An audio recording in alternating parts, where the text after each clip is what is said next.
ये तो सब जानते होंगे कि सनातन की हर धार्मिक क्रिया में एक बड़ा महान मतलब छिपा हुआ होता है।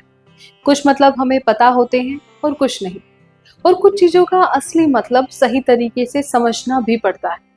और जो मतलब हमें समझ में आ जाता है या फिर लोगों को समझ में आ जाता है, उनका विश्वास परमेश्वर पर और भी ज्यादा अड़िग हो जाता है। और जिनको मतलब समझ नहीं आता, वो सनातन पर सवाल उठाते हैं, परमेश्वर को भ्रम बताते हैं और उनकी कथाओं को माइथोलॉजी यानी कि मिथ कहने लगते हैं। जैसे कि आप सावन में शिवलिंग पर जल चढ़ाने के मतलब के बारे में ही सोच लीजिए। एक वक्त आया था जब बॉलीवुड में एक मूवी रिलीज हुई जिसका नाम मैं बिल्कुल नहीं लेना चाहूंगी। आप खुद गैस करके कमेंट करके जवाब दीजिएगा। खैर, जब मूवी रिलीज हुई तो हर जगह ये बात होने लगी कि शिवलिंग पर दूध चढ़ाना, जल चढ़ाना, ये सब बेफिजूल के काम है।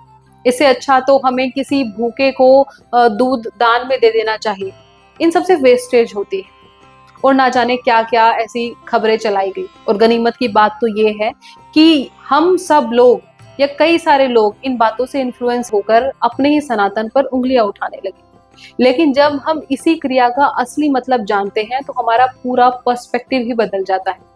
हम सोचने पर मजबूर हो जाते हैं कि जब हम सावन में शिवलिंग पर जल चढ़ाते हैं या कभी भी शिवलिंग पर जल चढ़ाते हैं तो क्या वो सिर्फ एक धार्मिक क्रिया है, या फिर ये उसी महान कथा की याद दिलाता है जब अमृत के लिए पूरा ब्रह्मांड हिल गया था। और इस सवाल का जवाब जानने के लिए हमें वापस चलना होगा उस समय में जब समुद्र मंथन हुआ था। वही समय जब ऋषि दुर्वासा का क्रोध, देवताओं की हार और असुरों की चाल सब एक साथ टकराए थे। तो कथा शुरू होती है ऋषि दुर्वासा से, जिनका गुस्सा उतना ही प्रसिद्ध था जितना उनका तप। एक बार जब वे स्वर्गलोक में भ्रमण कर रहे थे तो उन्होंने देवराज इंद्र को एक दिव्य माला भेंट की, जो कोई आम माला नहीं थी बल्कि स्वयं भगवान शिव की दी हुई माला थी। लेकिन अहंकार में चूर देवराज इंद्र ने उस माला को तुच्छ समझते हुए अपने हाथी के गले में डाल दिया। हाथी ने सिर झटका और माला जमीन पर गिरा दी। महादेव के इस उपहार का अपमान देखकर ऋषि दुर्वासा ने क्रोध में आकर इंद्र को श्राप दे दिया कि अब तीनों लोक लक्ष्मी से वंचित हो जाएंगे। और फिर क्या, इस श्राप के कारण देवता दुर्बल हो गए। और जब असुरों को ये समाचार मिला तो उन्होंने देवताओं पर आक्रमण कर दिया और स्वर्गलोक पर कब्जा कर लिया।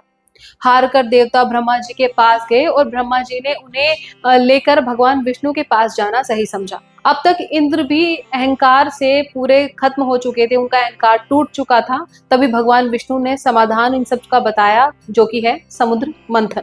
क्योंकि समुद्र के गर्भ में छिपा था अमृत, और वो अमृत जो देवताओं को फिर से शक्तिशाली बना सकता था। लेकिन मंथन अकेले देवता नहीं कर सकते थे और असुर भी अकेले नहीं कर सकते थे। इसलिए भगवान विष्णु ने रणनीति बनाई कि असुरों को अमृत का लालच दो और फिर मिलकर समुद्र मंथन करो। बाकी अमृत पीने से मैं उन्हें खुद रोक लूंगा। इस तरह दोनों पक्ष तैयार हो गए। वासुकी नाग का मुख असुरों की ओर और पूंछ देवताओं की ओर करी गई ताकि विष की गर्मी असुरों पर पड़े और उनका प्रभाव थोड़ा कम हो सके। मदरांचल पर्वत को मथनी बनाया गया, लेकिन जैसे ही उसे समुद्र में डाला गया वो डूबने लगा। तब भगवान विष्णु ने कच्छप अवतार लिया, यानी कि एक विशाल कछुए का रूप बनाया और अपनी पीठ पर पर्वत को स्थिर कराया। मंथन शुरू हुआ और सबसे पहले निकला उसमें से जहर, कालकूट विष। वो इतना भयानक था कि पूरी सृष्टि कांप उठी। तब महादेव ने उसे अपने कंठ में रोक लिया, जिससे उनका गला नीला पड़ गया और वो कहलाए नीलकंठ महादेव। और तभी से सावन में शिव का जल अभिषेक होने लगा ताकि उनके भीतर के विष की गर्मी को शांत किया जा सके।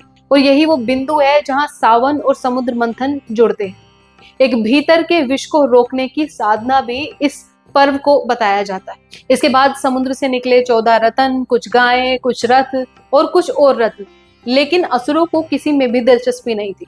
जब लक्ष्मी जी प्रकट हुई तो उन्होंने भगवान विष्णु का वरण किया और अंत में निकले धन्वंतरी, हाथ में अमृत का कुंभ लेकर, यानी कि हाथ में अमृत का कलश लेकर। बस फिर क्या था, देवता और असुरों के बीच अमृत को लेकर घमासान युद्ध छिड़ गया। ये संग्राम 12 दिनों तक चला, जो कि पृथ्वी पर 12 वर्षों के बराबर माना जाता है। इस दौरान कहा जाता है कि देवता अमृत लेकर भागे और 4 स्थानों पर अमृत की बूंदें गिरी, जो कि है हरिद्वार, प्रयागराज, नासिक और उज्जैन। और यहीं से शुरू हुआ कुंभ मेला। अब जो कथा मैंने आपको बताई है उसको ऑफिशियली माइथोलॉजी स्टोरी कहा जाता है। जैसे कि एक टाइप का मिथ भी लोग तो कहते हैं, लेकिन जो साइंटिफिक फैक्ट्स हैं और फिलोसफी है कुंभ से रिलेटेड या फिर इस इवेंट से रिलेटेड, उसके अकॉर्डिंग अगर कोई आदमी इन बातों के कनेक्शन को नकारता है तो फिर वो बेवकूफी ही कही जाएगी।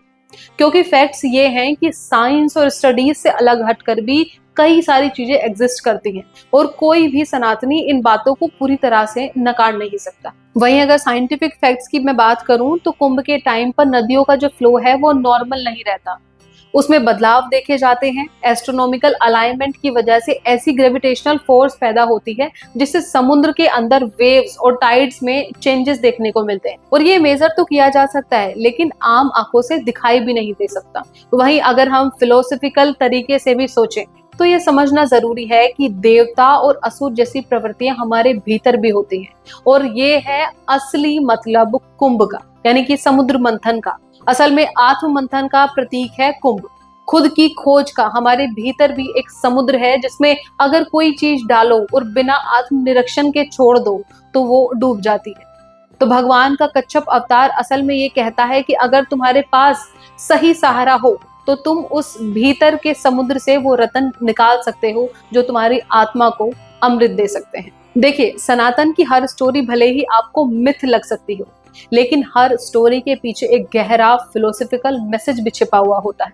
बस फर्क इतना होता है कि हमें जानने का मन बनाना चाहिए। इसलिए अगर सनातन से जुड़ी कोई भी सवाल आपके मन में आए तो उसको जानने का प्रयास करें और खुद से भी अगर ना हो पाए तो भावार्पण है आपके सवालों का जवाब देने के लिए। बस आपको क्या करना है, आपको अपनी जिज्ञासा हमें कमेंट बॉक्स में लिखकर भेजनी है और मैं तनुश्री शर्मा भावार्पण के माध्यम से पूरी कोशिश करूंगी आपके सवालों का जवाब देने की। और फिलहाल आज के लिए बस इतना ही। फिर से मिलती हूँ एक ऐसी ही नई कथा नए मतलब के साथ जो हमें जानना जरूरी होगा।